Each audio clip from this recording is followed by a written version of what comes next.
So, Job continues his discourse. And now we're on chapter 29, because he has a lot to say. Job continued his discourse. How I long for the months gone by, for the days when God watched over me, when his lamp shone upon my head, and by his light I walked through darkness. Oh, for the days when I was in my prime. According to some of people I know, my prime was back when I was 19. And then again, when I was 23, 4. I was a brand new mom. I was in my prime. And then when I was about 30, I'm a shell of the woman I was back when I was 30. It's fun to think about those things that have been said to me.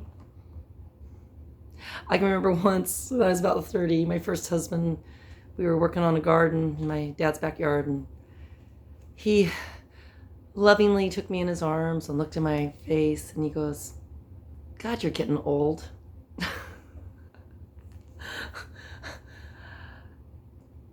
That was a boneheaded thing to say to a woman who's only 30. Wow. I'm getting old. I'm just lucky. I'm glad to be alive now. Man, that man could have killed me. Having kids could have killed me. Children are dangerous. Some kids can be. Thank goodness. But mine aren't. We got pretty good heads on their shoulders. But we're going to go on.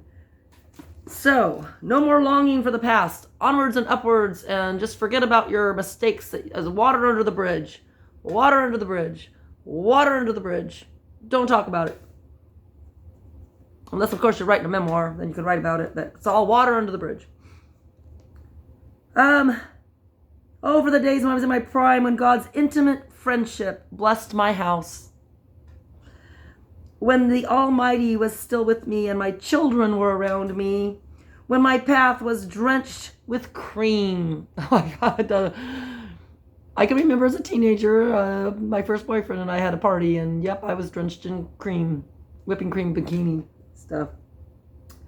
And the rock poured out for me streams of olive oil. Olive oil is good for you. I know these things. I'm Greek. When I went to the gate of the city and took my seat in the public square, the young men saw me and stepped aside, and the old men rose to their feet.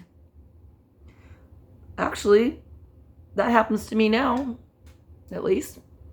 Young men see me and they step aside. If they're polite men, they do. And old men see me and they'll rise to their feet. If they're decent old men, they do. The chief men refrained from speaking and covered their mouths with their hands. The voices of the nobles were hushed, and their tongues stuck to the roof of their mouths. Whoever heard me spoke well of me, and those who saw me commended me, because I rescued the poor who cried for help, and the fatherless who had none to assist him. The man who was dying blessed me. I made the widow's heart sing. I put on righteousness as my clothing. Justice was my robe and my turban. You know, one time I wore a dress to church back in the 80s or early 90s, and it was a modest dress, neckline here, puff sleeves, empire waist, below my knees. The only thing wrong with that dress was the back of it scooped down, almost hit my bra line. And I was chastised by the pastor who told me not to wear that dress to church again because it would be a distraction for anyone sitting behind me, any man sitting behind me, and it was too much of a temptation.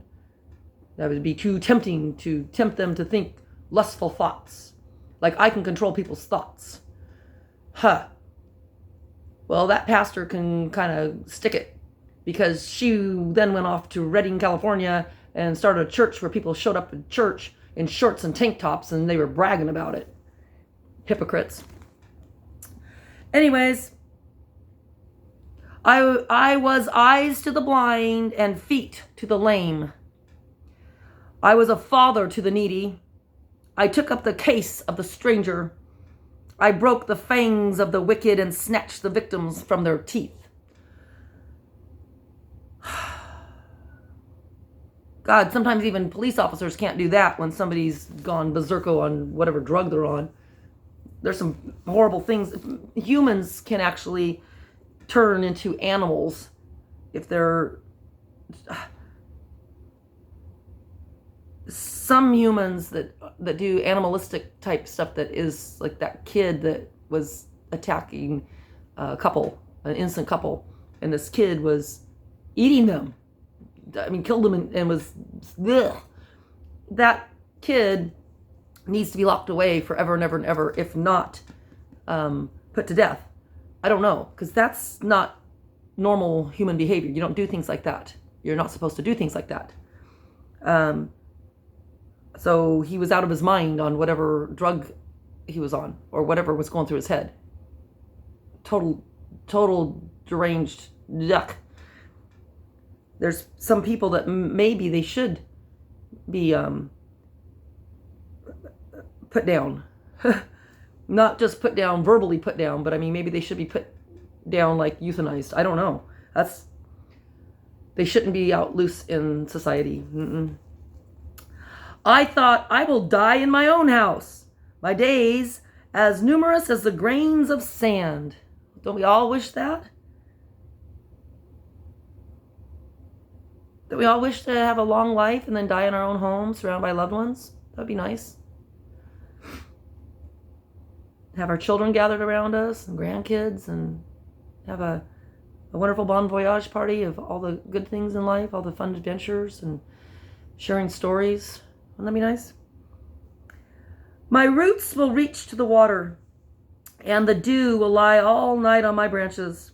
My glory will remain fresh in me, the bow ever new in my hand. Men listened to me expectantly, waiting in silence for my counsel.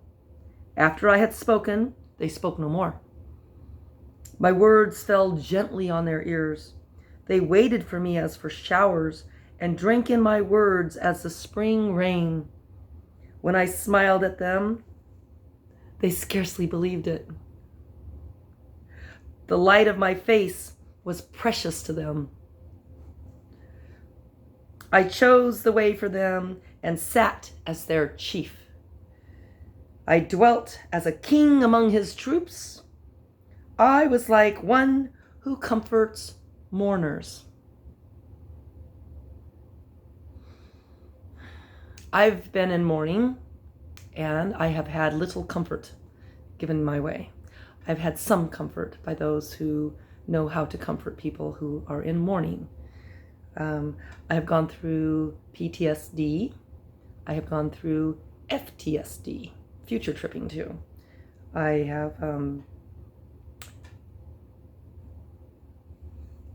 been accused of losing my marbles.